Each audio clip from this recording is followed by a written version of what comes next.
Good morning dear students, most welcome in Vision Point classes. जैसा आप बेटा जानते हैं, मैं विकास सर आप लोगों के लिए आज लेके आया हूँ क्लास 11th बायो का सेकेंड लेक्चर।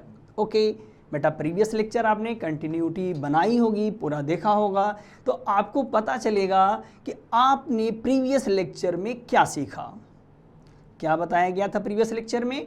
प्रीवियस लेक्चर में हम लोगों ने सीखा कि जो हमारा लिविंग वर्ल्ड है वहाँ पे क्या चीज़ें हमें सीन आउट होती हैं। Let's start today lecture on, किस पे शुरू करना है आज? डाइवर्सिटी के ऊपर हमें ये लेक्चर स्टार्ट करना है। तो आइए हम बात कर लेते हैं my introduction, my self. Next number पे हम बताते हैं आज हमारा कौन सा लेक्चर होने वाला है। अभी भी हमने आपको कहा बेटा आज का जो हमारा सेशन है वो सेकेंड लेक्चर डिपेंडेंट है। यू नो दैट आपके 11th के मोस्ट डाइवर्स यूनिट डाइवर्सिटी पे, किस पे डिपेंडेंट है? डाइवर्स यूनिट डाइवर्सिटी पे। आप जानते हो हम इसको डाइवर्स यूनिट डाइवर्सिटी क्यों बोल रहे हैं बेटा? रीज़न आप जान रहे हो एकदम साफ कि यहाँ पे डिफरेंट ऑर्गेनिज्म को जो आप देखते हो हमें पढ़ना है, क्लासीफाई करना है, लेकिन हमें सबसे पहले जिसको क्लासीफाई करना, जिसके विषय में पढ़ना है, हमें ये समझना होगा वो किस तरह के दिखते हैं या उन्हें हम किस तरह, कितने एनिमल्स या ऑर्गेनिज्म हैं अर्थ पे हमारे पास, हम उनको वन बाय वन किस तरह स्टडी कर सकते हैं या ग्रुप में स्टडी कर सकते हैं। तो ये चैप्टर हमारा जो पहला चैप्टर आप जान रहे हो द लिविंग वर्ल्ड कंडक्ट हो रहा था। इस चैप्टर में हमने प्रीवियस जो सेशन था उसमें हमने लिविंग की प्रॉपर्टी भी डिस्कस किया था, बट आज हमारा जो सेकंड सेशन आपके लिए है, आप कंटिन्यूटी मेंटेन रखिएगा बिकॉज ज़बरदस्त सेशन होने वाला है आपके लिए।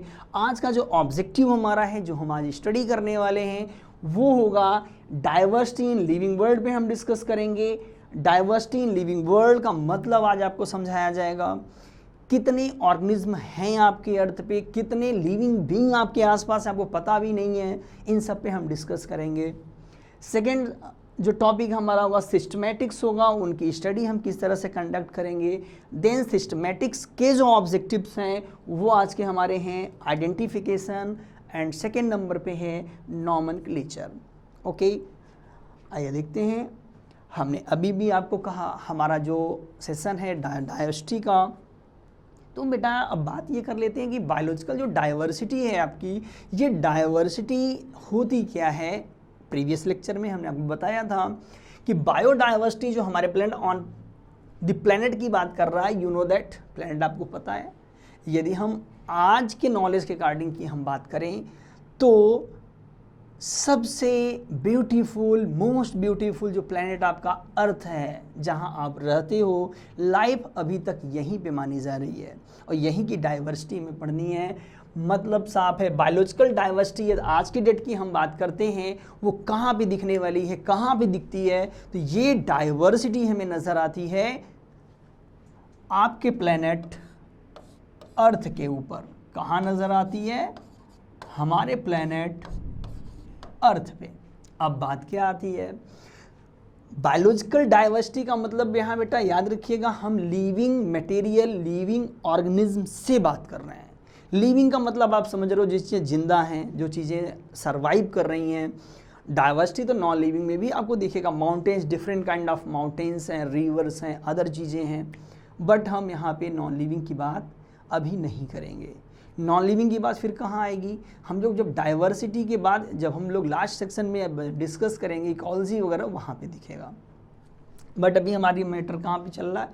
अभी हम डाइवर्सिटी की बात कर रहे हैं। तो डाइवर्सिटी में यहाँ देखिए क्वेश्चन भी अराइज किया गया है आपसे, how many different type of organism are on earth. आपके अर्थ पे how many different types of organism are on earth. Earth पे कितने तरह के ऑर्गेनिज्म हैं, हम अर्थ की बात कर रहे हैं। तो जो हमारा अर्थ है, आप अपने आसपास देखो। अब आपसे हम पूछें कि बेटा आप कितने तरह के ऑर्गेनिज्म जानते हो, तो आप देखोगे सर हाँ 10-5 प्लांट के नाम ज़्यादा से ज़्यादा, कुछ एनिमल्स के नाम, बट ऐसा नहीं है। आपको हम बताएं कि अर्थ की जो डाइवर्सिटी है आपके सोच से बहुत ऊपर कहाँ तक पहुँच जाएगी। आप देखो, the number of species that are known का मतलब समझ रहे हैं, जो डिस्कवर्ड हो चुके हैं हम उनकी बात कर रहे हैं। Known and describe range between किनके बीच में है, 1.7 to 1.8 million species. 1.7 to 1.8 million species आपको अर्थ पे दिखेगा। अब सबसे बड़ी समस्या, क्या समस्या आएगी ये भी। अब हम आपसे कहें कि बेटा आप लोग 1.7 to 1.8 मिलियन स्पीसीज का नाम याद कर लेना, तो कहोगे सर बायो तो हम छोड़ देंगे, याद नहीं कर पाएंगे। समस्या क्या है, रीज़न ये 1.8 मिलियन नाम याद करके उनकी स्टडी करना ये तो पॉसिबल नहीं है, इम्पॉसिबल की बात हो रही। तो अब क्या तरीका, हमें पढ़ना सब है, हमें अभी कहा हमें पढ़ना सब है, कुछ तरीकों पे अब बात, यही तो तरीका हमें सीखना होगा कि हमें लाइफ को सबको पढ़ना है, सबको पढ़ के क्या करना है, उसको हमें उसके विषय में जानना है बायो से, और क्या चीज़ें उनसे रिलेटेड हैं, क्या उनका एडवांटेज है, क्या उनका डिसएडवांटेज है, इन सब पे हम बात करेंगे। तो क्लियरली याद रखिएगा, जो हमारा क्वेश्चन था उसका आंसर आपको मिल चुका है कि कितने डिफरेंट काइंड के ऑर्गेनिज्म अर्थ पे होते हैं। तो क्लियर कट आपको याद रखना होगा 1.7 to 1.8 मिलियन स्पीसीज अर्थ पे सरवाइव करते हैं। बट बेटा ये नोन स्पीसीज की बात कर रहे हैं हम, तो ऐसे और भी स्पीसीजें होंगी जो अभी डिस्कवर्ड नहीं हुई हैं या उनका पता नहीं चला है। आइए कुछ हम और भी आपको बताते हैं इससे रिलेटेड मैटर। आप देखोगे यहाँ पे एक साइंटिस्ट है बेटा, रॉबर्ट मे।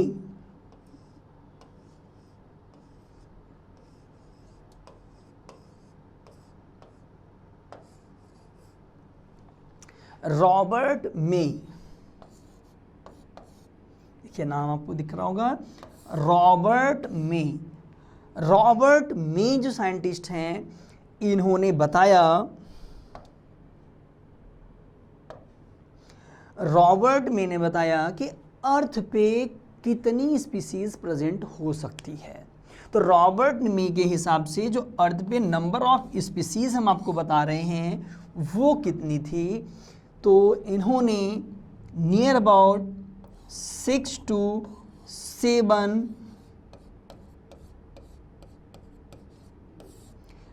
7 मिलियन स्पीसीज की बात कही है।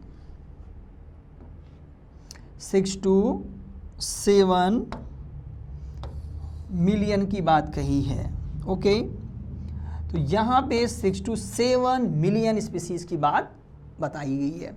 ओके, तो ये तो रॉबर्ट मे ने कहा, बट यहाँ पे मान के चलिए जो स्पीसीज अभी अनडिस्कवर्ड है उनकी भी बात हो रही है। बट आपको और भी जब स्टडी आप करोगे, अदर बुक्स करोगे, तो वहाँ पे कुछ अदर साइंटिस्टों ने, अदर बायोलॉजिस्ट ने ये अपना ऑब्जर्वेशन दिया है, हाइपोथेसिस आप कह सकते हो दिया है कि अर्थ पे near about 20 million above organism survive करते हैं जिनकी अभी डिस्कवरी नहीं हो पाई है। बट अब जो डिस्कवरी नहीं हो पाई है तो उस पर हम लोग बहुत ज़्यादा बात नहीं कर पाएंगे भाई, जो डिस्कवर्ड ही नहीं है तो उस पर कैसे हम बात करेंगे। तो डिस्कवर्ड पे हम वापस आते हैं। 1.7 to 1.8 मिलियन की डिस्कवरी है, इन्हीं की हमें स्टडी करना है। अब बात कर लेते हैं इनकी स्टडी हम कैसे करेंगे। How we study different kind of organism in short ways, कम तरीके से कम समय में अच्छे से में कैसे स्टडी कर पाएंगे। आप देखिए एक वर्ड आपको यहाँ नज़र आ रहा होगा, सिस्टमैटिक्स। जो सिस्टमैटिक्स वर्ड है हम इसकी बात कर लें यहाँ पे,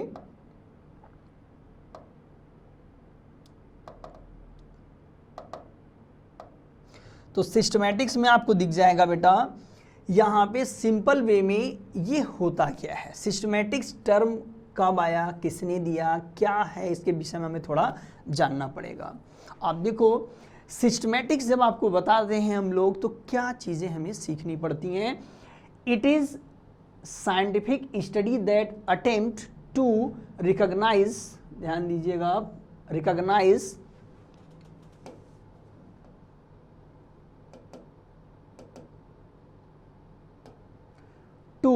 recognize, describe, name, arrange the organism according to an organized plan।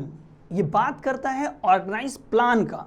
Organise plan से हमारा क्या मतलब है, ये किसी भी ऑर्गेनिज्म को अकॉर्डिंग टू ऑर्गेनाइज प्लान की बात करता है। मतलब जो कुछ प्रीवियसली दिया गया प्लान होगा, क्लासिफिकेशन जैसे आपने अर्लियर में जो दिए गए होंगे, पहले हम उनके हिसाब से ऑर्गेनिज्म को पहचानेंगे, रिकॉग्नाइज करेंगे, उनको आइडेंटिफाई करेंगे, देन उन्हें हम डिस्क्राइब करेंगे, देन उनका हम नेम रखने की कोशिश करेंगे, एंड आफ्टर ऑल उनको हम एक स्पेशल ग्रुप में अरेंज करने की कोशिश करेंगे ताकि वो डिफरेंट ग्रुप में, छोटे छोटे ग्रुप में बढ़ जाएं, हम स्टडी कर सकें।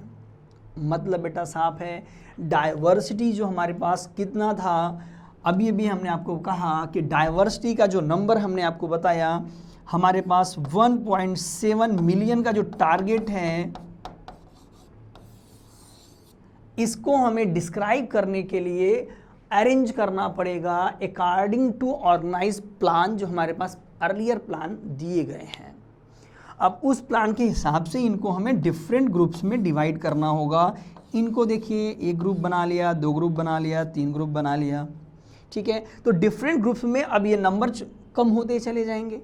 जैसे जैसे ग्रुप आपका बढ़ता जाएगा वैसे वैसे सिमिलरिटीज़, डिसिमिलरिटीज़, प्रॉपर्टीज़ के बेस में हम इसे अलग करते हुए पढ़ते चलेंगे। नेक्स्ट टॉपिक आता आपका कि सिस्टमैटिक वर्ड किसने दिया था। तो you know that first of all systematic Carl von Linnaeus, आप जानते हो इनका नेम कैरोलस लिनियस भी है, जो नाम इन्होंने खुद से रखा है। कब? जब बाइनोमियल नॉमेनक्लेचर दिया गया था, इन्होंने ही दिया है, तो अपने नाम को सबसे पहले चेंज किया था, अभी हम बात करेंगे। तो बट यहाँ हम सिस्टमैटिक की बात कर रहे हैं अभी। तो Carl von Linnaeus first time use systematic in his book Systema Naturae, ये इनके बुक का नाम है। इन्होंने सबसे पहले ये वर्ड जो आपको ऊपर हमने बताया, सिस्टमैटिक बताया, ये वर्ड सबसे पहले कार्ल वॉन लिनियस ने अपनी बुक में दिया था। बुक का नाम आपके सामने है, सिस्टम्स नेचुरी। तो जो सिस्टमैटिक ढंग है उसको इन्होंने एक नेचर का सिस्टम बताया था, उस नेचर के सिस्टम में एक्सप्लेन किया गया था। अब सिस्टमैटिक से रिलेटेड एक वर्ड आपको और दिखेगा। कौन सा वर्ड बेटा दिखेगा? देखो सिस्टमैटिक आपको दिखा कि हाँ किन्होंने प्रपोज किया है, सिस्टमैटिक वर्ड दिया हुआ है कार्ल वॉन लिनियस ने। ओके, एक वर्ड हम आपको और बताएं, यहाँ पे एक वर्ड आपको मिलेगा new systematics. New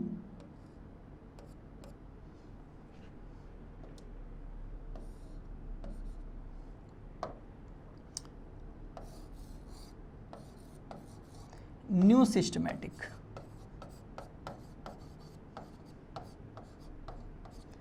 new systematic word propose किसने किया है? तो new systematic word proposed by Julian Huxley, एक साइंटिस्ट हैं जूलियन हक्सले।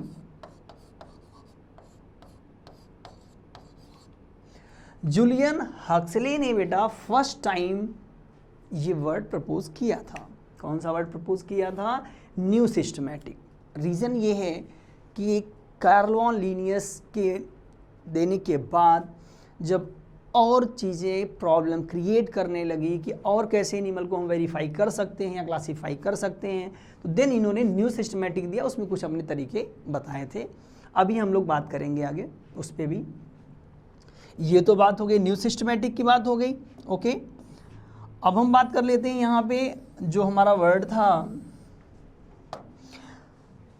सिस्टमैटिक्स। आखिर जो एक्सप्लेन करने वाला, एनिमल्स को डिफरेंट ग्रुप में बताने वाला, वो क्या चीज़ें बताएगा? सिस्टमैटिक्स में क्या क्या चीज़ें हमें आइडेंटिफाई करनी है, क्या चीज़ें हमें पढ़नी है? तो आइए सिस्टमैटिक को हम और कैसे डिफाइन कर सकते हैं, हम आपको बताते हैं। Systematics also defined as the science of diversity of an organism. कैसे डिफाइन कर सकते हैं हम?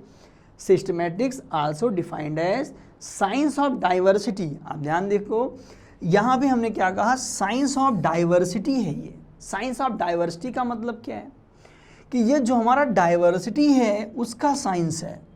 डाइवर्सिटी को आसान बनाने के लिए, सिंप्लीफाई करने के लिए जो वर्ड यूज़ किया गया है, जो मैकेनिज्म आपको बताया गया है, वो मैकेनिज्म क्या है?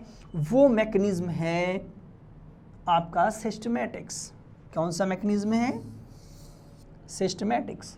ओके, तो अब हम साइंस ऑफ डाइवर्सिटी के आगे बात करते हैं। देखिए, साइंस ऑफ डाइवर्सिटी में हम आगे चलेंगे तो यहाँ पे हमें दिखेगा science of diversity of an organism in evolutionary context include क्या करता है ये। अब ध्यान दीजिएगा, ये एवोल्यूशनरी पॉइंट ऑफ व्यू से हम बात कर रहे थे यहाँ पे, तो हमें क्या चीज़ें दिखेंगी? फॉलोइंग 4 फील्ड ये इंक्लूड करता है जिस पे हमें स्टडी करनी है। सबसे पहली फील्ड यहाँ पे आपको दिखेगी आइडेंटिफिकेशन में पढ़ना होगा। सेकंड नंबर पे दिखेगा नॉमेनक्लेचर में पढ़ना है, देन क्लासिफिकेशन पढ़ना, देन टैक्सोनॉमी पढ़ना है। आपको पता होगा सिस्टमेटिक की अभी हम लोग बात कर रहे हैं, तो ये चारों फील्ड हमें इस चैप्टर में स्टडी करनी है बेटा। जो आपका पहला चैप्टर रन आउट हो रहा है, चल रहा है, उसमें ये लास्ट टॉपिक आपको मिलेगा taxonomy. But now days systematic उतना वर्ड फेमस नहीं है, आप जानते हो। मेन फेमस वर्ड क्या है? टैक्सोनॉमी है। ये अब मेन ब्रांच बन चुका है, इसीलिए आपको अक्सर सुनते हुए देखा जाएगा, आप बुकों में भी पढ़ोगे, फादर ऑफ टैक्सोनॉमी कौन है। आपसे पूछा जाएगा फादर ऑफ टैक्सोनॉमी कौन है, तो फादर ऑफ टैक्सोनॉमी हम आपको बता दें, सिस्टमेटिक वर्ड किसने दिया है? लीनियस ने दिया है। तो फादर ऑफ टैक्सोनॉमी आपको यदि कभी भी पूछा जाए तो यहाँ पे आप कहेंगे FO means father of taxonomy हैं Carl von Linnaeus. Carl von Linnaeus ही फादर ऑफ टैक्सोनॉमी हैं, याद रखिएगा। ओके, तो कार्ल वॉन लीनियस का नाम ऊपर लिखा हुआ है, आप देखिए यहाँ पे, Carl von Linnaeus father of taxonomy भी आप बोल सकते हो। बट हमने अभी कहा आपसे, हमें इस पूरे चैप्टर में मेन फोकस करना है इस 4 वर्ड पे। आइडेंटिफिकेशन है हमारा, identification, nomenclature, classification, taxonomy, 1 by 1 इनमें हम लोग स्टडी करने वाले हैं। अब हम बात करते हैं बेटा आइडेंटिफिकेशन का। फर्स्ट आपका जो ये टॉपिक है ये रिलेटेड है क्लासिफिकेशन से या ग्रुपिंग से। याद रखना, मेन टारगेट हमारा क्या है? क्लासिफिकेशन। मेन टारगेट आप मान के चलोगे, जो डाइवर्सिटी थी तो डिफरेंसेस था, तो डिफरेंसेस को पढ़ेंगे कैसे? क्लासीफाई करके। तो क्लासिफिकेशन का मेन टारगेट हम लोग को लेके चल रहे हैं। सबसे पहला टॉपिक हमारा आता है आइडेंटिफिकेशन। आइडेंटिफिकेशन का मेन टारगेट क्या है? आप देखोगे identification first step of classification कहा गया है। ध्यान दीजिएगा, यहाँ पे फर्स्ट स्टेप ऑफ क्लासिफिकेशन कहा गया है इन्हें, बिकॉज जब तक आइडेंटिफिकेशन किसी ऑर्गेनिज्म का नहीं होगा तब तक हम उसे क्लासीफाई नहीं कर सकते हैं या नेम नहीं दे सकते हैं। सपोज करो आप घर पे हो, यदि कोई आपके पापा से मिलने आता है, उस समय आपके पापा घर पे नहीं हैं, तो आप क्या करते हो? वो आपको एक नाम बता के जाएगा, बेटा शर्मा अंकल आए थे, पापा से बोल देना। तो अब सपोज करो आप नाम भूल गए, शर्मा थे कि वर्मा थे, तो आप क्या करोगे? पापा को क्या बताओगे? उनका एक हुलिया बताओगे आइडेंटिफाई करने के लिए। पापा बड़े बाल थे, ऐसे थे, वैसे थे। तो जो आप प्रॉपर्टीज़ बताओगे आइडेंटिफिकेशन का एक तरीका है। तब वो आपको कुछ नाम बताएंगे, हाँ ये थे, ये थे, ये थे। उन नामों में से कोई एक नाम आपको, हाँ पापा ये वाले थे। तो जस्ट लाइक तब नाम आया ना, पहले क्या, अब पहले पहचानना, उन्होंने कहा हाँ ये वाले नहीं थे, ये थे। तो जस्ट लाइक हमें किसी को नाम देने के पहले या क्लासीफाई करने के पहले उस ग्रुप के थे या इस ग्रुप के थे, हमें उन्हें पहचानना जरूरी होगा। क्या करना जरूरी होगा? पहचानना जरूरी होगा। तो पहचानना हमारा फर्स्ट स्टेप ऑफ क्लासिफिकेशन आता है, याद रखिएगा ऑलवेज। अच्छा, दूसरा एक क्वेश्चन यहाँ और आपके नीट में आया हुआ है, मैं आपको बता दूं। जो क्वेश्चन यहाँ आपसे पूछा जाता है, फर्स्ट स्टेप ऑफ टैक्सोनॉमी या क्लासिफिकेशन। तो क्लासिफिकेशन तो हमने आपको लिख दिया है यहाँ पे। तो टैक्सोनॉमी ये देता है, first step of taxonomy is, तब भी आप क्या बताएंगे? फर्स्ट स्टेप ऑफ टैक्सोनॉमी भी क्या है आपका, आइडेंटिफिकेशन ही होगा। क्या होगा, आइडेंटिफिकेशन ही होगा। ओके, आगे बढ़ते हैं। ये करता क्या है, ये हम इस पे बात करते हैं। It is aimed of finding the correct name and proper position of an organism. ये किसी भी ऑर्गेनिज्म के प्रॉपर नेम और प्रॉपर पोजीशन को आइडेंटिफाई करने के लिए यूज होता है। लेकिन कहाँ से ये पहचानेगा, हमने अभी कहा ऑलरेडी जो आपके पापा के मन में नाम थे उनसे उन्होंने उनको पहचाना था। तो already stabilise plan of classification, पहले से जो क्लासिफिकेशन किए जा चुके हैं या आपको बताए गए उन्हीं में से आपको पहचानना है। और यदि उसमें मैच नहीं करता है फिर नया कुछ ढूंढा जाएगा, नया ग्रुप बनाया जाएगा। पुराने में मैच करेगा तो ठीक, अदरवाइज नया ढूंढा जाएगा। अभी मैं आपको बाय एग्जाम्पल बताऊंगा। यहाँ पे बायोलॉजिकल की एक होती है, ये की मीन्स से प्रॉपर्टीज़ की लिस्ट होती है, उनसे भी हेल्प मिलती है। तो आपसे पूछा जा सकता है कि की किस में हेल्प करता है, तो बायोलॉजिकल की help in identification of an organism. तो चूंकि यहाँ हमने कहा भी बाय एग्जाम्पल हम आपको सिंपल तरीके से बताने वाले हैं, सो सिंपल तरीके से। आइए देखते हैं। आप सपोज करो अर्लियर जो आपके पास क्लासिफिकेशन था वो सभी ऑर्गेनिज्म को, जितने भी हमारे पास ऑर्गेनिज्म थे इन्हें कितने ग्रुप में डिवाइड किया गया था, 2 ग्रुप में डिवाइड किया गया था। जितने भी ऑर्गेनिज्म थे इनको हमने 2 ग्रुप में डिवाइड कर लिया था अर्लियर टाइम में। वो हमारे पास ग्रुप कौन था, सबसे पहला जो आपका ग्रुप आता है बेटा वो है प्लांटी। क्या आता है, प्लांटी, प्लांट ग्रुप को डिवाइड किया था। और सेकेंड नंबर पे एनिमलिया,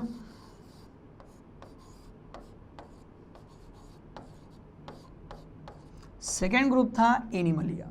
ओके, अब आप ध्यान दीजिएगा, यहां एकदम सिंपल तरीका है। हम बात कर रहे हैं एनिमलिया और प्लांटी के प्रीवियस क्लासिफिकेशन पे। आप सपोज करो अब एक एक्स ऑर्गेनिज्म आपको नया मिलता है, एक्स। ओके, जो एक्स ऑर्गेनिज्म है आपको नया दिख रहा है, ये ऑर्गेनिज्म जो आपका एक्स है ये हम एनिमलिया में रखेंगे कि प्लांटी में रखेंगे। इसको हमें क्लासिफाई करने के लिए आइडेंटिफाई करना पड़ेगा कि इसकी प्रॉपर्टीज क्या क्या हैं। तो इसकी प्रॉपर्टी हम जब बात करेंगे बेटा याद रखिएगा, तो इसकी प्रॉपर्टी पे आप देखोगे जो एक्स आपको मिला है यहां पे सबसे पहले सेल वॉल है या नहीं है। पहली प्रॉपर्टी, सेल वॉल प्रेजेंट है या नहीं प्रेजेंट है। सेल वॉल इसके सेल पे है या बॉडी के ऊपर दिखता है तो ये प्लांट है, सेल वॉल नहीं तो एनिमलिया है। एक ही प्रॉपर्टी से पता चल जाएगा। बट हो सकता है मल्टी सेलुलर हो और सेल वॉल आपको क्लियर नहीं हो रहा हो सेल में, तो आप देखेंगे ये ऑटोट्रॉपिक है या हेट्रोट्रॉपिक है, ऑटो है या ऑटो है या हेट्रो है। तो ऑटो है तो प्लांटी, हेट्रो है तो एनिमलिया।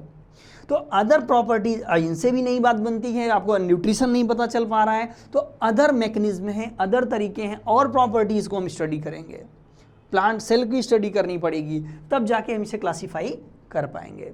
तो ऑर्गेनाइज, मान लो ये प्रॉपर्टी एक भी नहीं, इनमें ना सेल वॉल है ना ये हेट्रोटॉपिक नहीं है, पैरासिटिक है, नया न्यूट्रिशन आ रहा है। तो अब इन दोनों में बिलोंग नहीं करेगा तो इसके लिए हमें तीसरा ग्रुप क्रिएट करना होगा। इसी तरह से नए नए ग्रुप बनाए गए थे। जब प्रॉपर्टीज़ मैच करना बंद हो गई, नहीं मैच कर रही हैं, तो न्यू प्रॉपर्टीज़ पे फिर हम बात करना शुरू कर देते हैं कि नया ग्रुप हमें बनाना पड़ेगा। ओके, तो ये बात हमने आइडेंटिफिकेशन की कही। ऑर्गेनाइज प्लान क्या था प्रीवियसली, आपके पास प्लान कौन सा है, किस बेस पे आपको अलग करना है, इस पे बात किया गया। ओके, अब हम बात करते हैं सेकेंड टॉपिक। हमने अभी भी आपको कहा कि आपका जो सेकेंड टॉपिक था वो टॉपिक हमारा था नॉमेनक्लेचर से। किससे मतलब है हमारा, नॉमेनक्लेचर से। तो अब हम बात करेंगे नॉमेनक्लेचर पे।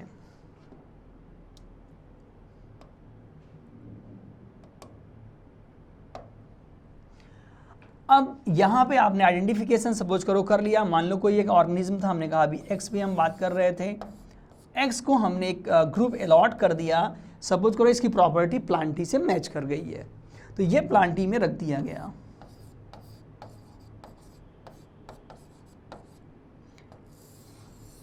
प्लांटी ग्रुप में रख दिया गया। बट अब सेकेंड टारगेट हमारे पास बचता है नेम, प्रॉपर नेमिंग का। तो प्रॉपर नेमिंग ऑफ ऑर्गेनिज्म किस वे से हम कर सकते हैं, कौन सा तरीका इस्तेमाल कर सकते हैं, प्रॉपर नेमिंग की मैं बात कर रहा हूँ। तो आइए प्रॉपर नेमिंग के तरीके को सेकेंड स्टेप में हम इस्तेमाल करेंगे। हमारा स्टेप है नॉमेनक्लेचर। आप देख रहे हैं नॉमेनक्लेचर पे क्या डिस्कस होने वाला है। बेटा यू नो दैट नॉमेनक्लेचर क्या होते हैं। ये scientific naming of an organism है। साइंटिफिक नेमिंग का मतलब है अर्लियर टाइम में, देखो प्रॉब्लम मैं बताऊं पहले फिर इस पे हम लोग आते हैं। जो अर्लियर टाइम पे डिस्कवरीज हमारे पास थी, जो चीज़ें हम लोग पढ़ते थे बताते थे, उनमें सबसे बड़ी एक प्रॉब्लम थी कि जो नेमिंग दिया जाता था ये लोकल नेम होते थे या कॉमन नेम होते थे। तो सबसे बड़ी बात, जो लोकल नेम हम यूज़ करते थे उनसे एक सबसे बड़ा जो प्रॉब्लम क्रिएट होता था डिस्कवरी में, कम्युनिकेशन गैप होता था। आप उसी चीज़ को दूसरे नाम से जान रहे, कोई दूसरा दूसरे नाम से जान रहा है, तो उनका जो प्रॉपर्टी है या डिस्कवरी है उसमें प्रॉब्लम क्रिएट होती थी। कैसे आप उस प्रॉब्लम को शेयर करेंगे, कैसे आप बताएंगे। मतलब वही ऑर्गेनिज्म दो बार डिस्कवर हो रहा है। जैसे नीही क्या, हम आपसे पूछे नीही क्या है तो आप पूछो अरे सर नीही तो हमें आइडिया ही नहीं है। नीही हॉर्स को बोलते हैं। तो अब नीही जानने वाला है, हॉर्स नहीं जान रहा तो उसे प्रॉब्लम होगी कि यार ये तो प्रॉब्लम की बात है। तो साइंटिस्टों ने ये कहा कि यार नहीं, ये कॉमन नेम से बात नहीं बनेगी, कॉमन नेम हम कॉल नहीं करेंगे। ओके, तो कॉमन नेम से बात नहीं बनेगी, कॉमन नेम से नहीं चलेगा काम। तो उसके लिए क्या किया गया, नॉमेनक्लेचर के प्रॉपर वे दिया गया। इस प्रॉपर वे में आप ध्यान से देखिए यहाँ पे क्या दिख रहा है, it is scientific naming of organism. ये क्या है, साइंटिफिक नेमिंग ऑफ ऑर्गेनिज्म है। यहाँ पे जो टर्म आप यूज करेंगे या जो साइंटिस्ट टर्म यूज करते हैं, हम इनकी बात कर लेते हैं। यहाँ पे जो टर्मिनोलॉजी इस्तेमाल हो रही है वो नॉर्मल नहीं लिए जा सकते हैं, अपने मन से नहीं लिए जा सकते। लेने तो मन से ही, लेकिन उन्हें हमें साइंटिफिक वे से सेलेक्ट करना होगा। वो साइंटिफिक वे क्या है, वो साइंटिफिक वे हमारा है ICBN ICZN। ये क्या है, ये कोड ऑफ बायोलॉजिकल नॉमेनक्लेचर हैं जिनको साइंटिस्टों ने क्रिएट किया है। इसके अकॉर्डिंग ही हमें नाम रखना होगा। ये क्या है अकॉर्डिंग, देखिए पहले नाम दिया ICBN, international code for botanical nomenclature. क्या है ये, इंटरनेशनल ICBN क्या है, international code for botanical nomenclature. ये बॉटनिकल नॉमेनक्लेचर का तरीका है जहाँ से हमें वर्ड चूज़ करने हैं, उसके अकॉर्डिंग चूज़ करने हैं। सेकेंड ICZN, आपको पता होगा ये अभी नीट में 2 ईयर बिफोर एक क्वेश्चन अराइज किया गया है। International code for zoological nomenclature, international code for zoological nomenclature. तो एनिमल्स के लिए जो कोड हम इस्तेमाल करते हैं वो क्या होगा, एनिमल्स के लिए वो कोड जो है आपका ICZN है। ओके, अब हम बात कर लेते हैं आगे। आप देखोगे ये टर्म हम कहाँ यूज करेंगे, नॉमेनक्लेचर में यूज करेंगे। तो नॉमेनक्लेचर हमने कहा कॉमन था, बट ये प्रॉपर वे में सही नहीं था।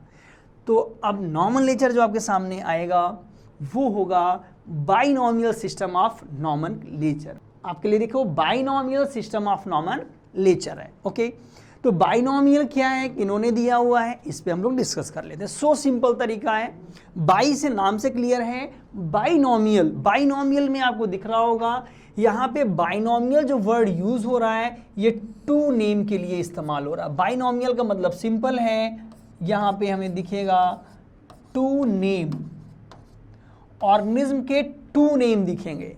ओके, तो टू नेम का क्लासिफिकेशन जो है, बाइनोमियल क्लासिफिकेशन जो है, किन्होंने प्रपोज किया है, ये प्रपोज किया है कार्ल वॉन लीनियस ने। यहाँ पे इनका नाम कैरोलस लीनियस है। रीजन क्या था, जो Carolus Linnaeus, Carl von Linnaeus था, इनका नाम 3 वर्ड से बना था, कार्ल वॉन लीनियस। बट इन्होंने कहा 2 वर्ड नेम होना चाहिए, तो इन्होंने पहले अपने नाम को चेंज कर दिया। खुद बदलेंगे तो जग बदलेगा, उसी रूप को, उसी कंसेप्ट को फॉलो करते हुए इन्होंने सबसे पहले अपने ही नाम को चेंज किया था। तो अपना नाम 2 वर्ड रख लिया, कार्ल वॉन लीनियस से कैरोलस लीनियस हो गए। यू नो दैट दोनों नाम इन्हीं के हैं। अब हम बात करते हैं इस नॉमेनक्लेचर में जो हमारे पास टेक्निक्स हैं उसमें कैसे हम लोग लिखेंगे। क्या बताया गया ये नॉमिनलेचर क्या नेमिंग का तरीका था। यहाँ पे इन्होंने बताया कि 2 वर्ड नेम में याद रखिएगा 2 वर्ड क्लियरली आपको याद रखना जो यहाँ पे लिए जाएंगे। पहला वर्ड जो होगा वो हमेशा जीनस का होगा। फर्स्ट वर्ड उस ऑर्गेनिज्म के जीनस का लिखा जाएगा, जीनस होना चाहिए।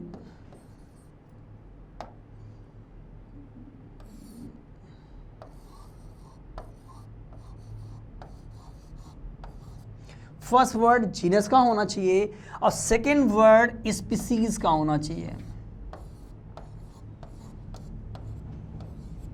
सेकेंड वर्ड स्पीसीज का होना चाहिए। मतलब जब आप क्लासिफिकेशन करते हो, क्लासिफिकेशन करते समय किसी भी ऑर्गेनिज्म का क्लासिफिकेशन सपोज करो कर रहे हो, तो आप क्या लिखते हो?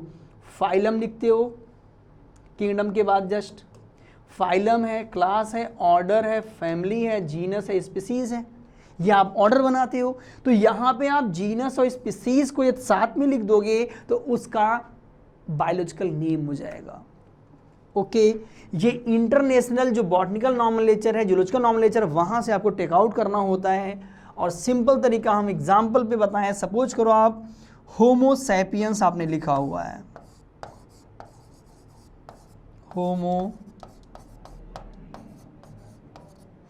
होमो सैपियंस में आप देखोगे हैंडराइटिंग में है तो हमने अंडरलाइन कर दिया है।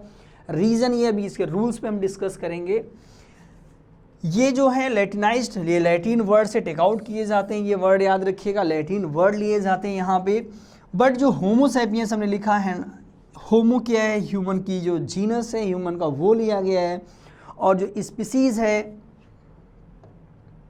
वो क्या है? सैपियंस है, उसको यहाँ पे रखा गया है। जस्ट लाइक आप फ्रॉग की बात कर लो, यहाँ पे फ्रॉग का क्या होगा आप देखोगे। हम दूसरे नाम पे बात कर लेते हैं, सेकेंड नेम पे राना टिग्रीना, हम फ्रॉग की बात कर रहे हैं यहाँ पे, Rana tigrina. Rana tigrina frog का साइंटिफिक नेम है। ओके, फ्रॉग का ये साइंटिफिक नेम है। इसमें पहला वर्ड क्या है? जीनस है, दूसरा क्या है? स्पीसीज है, tigrina. It means that final हमें क्या दिखा यहाँ पे? फाइनली हम देख पा रहे हैं यहाँ पे कि जो हमारा बाइनोमियल नॉमिनलेचर है वो किस पे डिपेंडेंट है। ये डिपेंडेंसी इसकी किस पे है हमें दिख रही है। इसकी डिपेंडेंसी हमें नज़र आ रही है कि ये क्लासिफिकेशन पे ही बेस्ड है। जो प्रीवियसली क्लासिफिकेशन किए जाते हैं वहाँ से ही हमें जीनस और स्पीसीज के नाम को टेक आउट करके हमें उनको लिखना है। ओके, सिंपल तरीका है किस तरह से हमें यहाँ पे मेंशन करना है।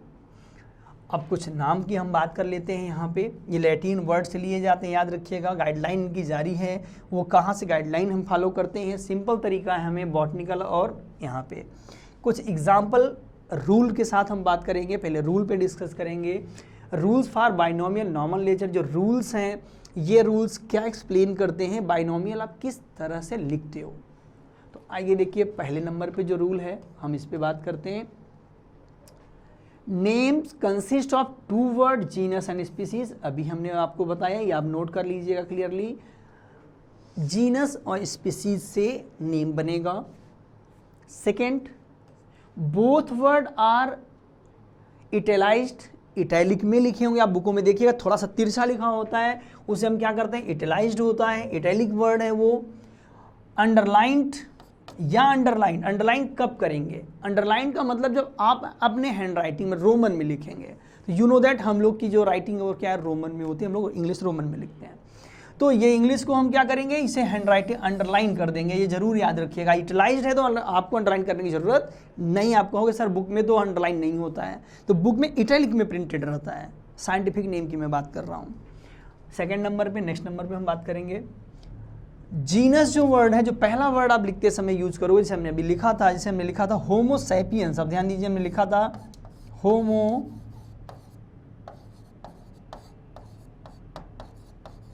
सैपियंस। तो होमो सैपियंस हमने लिखा था, देखिए एच कैपिटल लिखा था, एस स्मॉल लिखा है। ओके, तो सिंपल तरीका जो आपका ये लिखा गया है, फर्स्ट वर्ड की मैं बात कर रहा हूँ, जीनस कैपिटलाइज्ड, हमेशा ये कैपिटल लेटर में आपको नजर आएगा। जीनस किस लेटर में नजर आएगा? कैपिटलाइज्ड नजर आएगा, कैपिटल लेटर में नजर आएगा। यहाँ देखिए, स्पीसीज ऑलवेज लोअर केसेस बाद में लिखा जाएगा और स्मॉल लेटर से लिखा जाएगा। किस लेटर से लिखा जाएगा?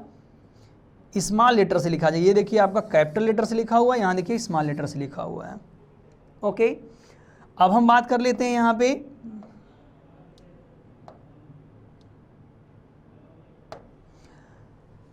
नेक्स्ट नंबर पे हमारा है, two different organism can not have the same name.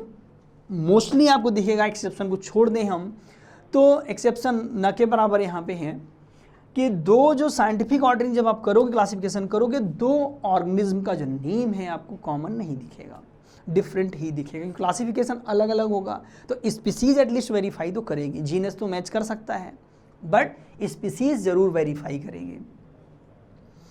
The species name has, देखिए यहाँ पे आपको मैं बता रहा हूँ, the species name has to be different within the same genus. अभी अभी एग्जाम्पल के तौर पे हमने लिया था और यहाँ पे हम आपको बता दें, ये बता क्या जा रहा है आपको, जीनस सेम हो सकता है बेटा बट मे बी स्पीसीज अलग हो सकती है। फॉर एग्जाम्पल आप देखो, पैंथरा लियो, लायन की जीनस है ये, पैंथरा लियो, तो पैंथरा लियो हो गया। Second Panthera Tigris, Panthera Tigris, जो पैंथरा टाइग्रिस है आप देखोगे टाइगर। अब देखो यहाँ पे दोनों के जीनस आपको सेम दिखेंगे, यहाँ देखिए जीनस सेम है बट स्पीसीज डिफरेंट है। तो सिंपल सी बात है, यहाँ पे एटलीस्ट स्पीसीज तो डिफरेंट आपको नजर आएंगी ही आएंगी। तो ये हमारा क्या था बेटा, रूल था, इसे आप नोट कर लिया होगा। कुछ एग्जाम्पल पे हम बात कर लेते हैं। आपको अभी एग्जाम्पल डिस्कस कर रहे थे हम लोग बाइनोमियल नॉमेनक्लेचर में, कुछ एग्जाम्पल प्लांट और एनिमल्स के जो अक्सर आपसे रिपीट किए जाते हैं, अक्सर आपसे पूछे जाते हैं, आपके एग्जामों में भी आते हैं, तो इनको आपको याद करना होगा। पहला नाम आपको दिखेगा, प्लांट्स में हम बात करें पी है, फर्स्ट नेम आपको दिखेगा यहाँ पे पी। आपको पी प्लांट का जो साइंटिफिक नेम आपको दिखेगा, ये पी का जो साइंटिफिक नेम आपको दिखेगा पाइजम सताइवम। पहला नाम याद रखिएगा, लिख रहे हैं आप पाइजम सताइवम, फर्स्ट नेम है। सेकेंड अनियन प्लांट का है, onion, you know that, allium Sippa. Third mango plant, आपके एनसीईआरटी में भी मेंशन है, याद रखिएगा, मैंजीफेरा इंडिका। एक नाम और बताएं, प्रीवियस ईयर में नीट का क्वेश्चन था, मैंजीफेरा इंडिका का साइंटिफिक नेम पूछा गया था और वहां पे आप लोगों से पूछा गया मैंजीफेरा इंडिका, लीन यहाँ पे लगा हुआ था, लीन लगा हुआ था, तो ये सही था। रीज़न ये है कि साइंटिफिक नेम के साथ डिस्कवरर का नाम जोड़ा जा सकता है, डिस्कवरर का नाम ऐड किया जा सकता है, तो ये नाम यहाँ पे ऐड किया गया था, तो ये भी सही है, याद रखिएगा। ओके, व्हीट प्लांट का नाम ट्रिटिकम एस्टिवम। सोयाबीन है, बैनियन ट्री है, फिकस बेंजेनिस। सोयाबीन है, ग्लाइसिन मैक्स। तो ये प्लांट्स के नेम है आपको जो बताए जा रहे हैं। तो कुछ एनिमल के नेम पे हम लोग डिस्कस कर लेते हैं। एनिमल्स कुछ नेम आइए बताते हैं हम। फ्रॉग, अभी भी हमने आपको नाम लिखा भी था। फ्रॉग का नेम क्या है बेटा, राना टिग्रीना है और हेक्साडिक्टाइला है, याद रखिएगा, दोनों नाम है यहाँ पे। आप एक नाम यहाँ लिखा है। सेकेंड नेम पे हम बात करते हैं राना टिग्रीना, ये स्पीसीज है, आप जानते हैं फ्रॉग में कई स्पीसीज हैं। कैट, फेलिस डोमेस्टिका, कैट का सिंगल नेम यही है, फेलिस डोमेस्टिका, आपको याद रखना होगा। डॉग, ये आपके नीट में क्वेश्चन आया हुआ है, डॉग का नेम पूछा जा चुका है। Dog Canis familiaris, okay, Canis familiaris. House fly, Musca domestica. Cobra, Naja Naja. And common crab है साइप्रस क्रैपीस। बट ये नेम आपको सबसे इम्पॉर्टेंट हम बता दें तो आपका कैट है, डॉग है, हाउस फ्लाई है, फ्रॉग है, ये 3-4 नेम है। और ह्यूमन का नेम अभी अभी हमने कहा होमो सैपियंस, ये सब आपको क्लियरली याद रखना है। हमारा जो टॉपिक बेटा रन कर रहा था, हमने अभी भी आपको कहा कि हम लोग डाइवर्सिटी पे बात कर रहे थे। डाइवर्सिटी में हमने क्या समझा, आज का जो सेशन था आपका नॉमेनक्लेचर से रिलेटेड था, आइडेंटिफिकेशन से रिलेटेड था। आप इन सब नेम्स को पहले याद कर लीजिएगा एंड देन कमिंग सेशन हम आपके लिए लेके आने वाले हैं, वो ज़बरदस्त सेशन आपका होने वाला, क्योंकि क्लासिफिकेशन मोर इम्पॉर्टेंट है, क्योंकि पूरा मैटर उसी के लिए हम पढ़ा रहे हैं यहाँ पे। ये सब जा करके क्लासिफिकेशन में आपको फर्दर रिवीजन मिलेगा और आप इन सब को पढ़ लेंगे। और कोई भी डाउट आपको होता है कि हाँ हमें कोई क्वेरीज हैं, कोई डाउट है, हमें पूछना है, तो then you call at this number of coaching or you visit on my website this and this. Okay, thank you.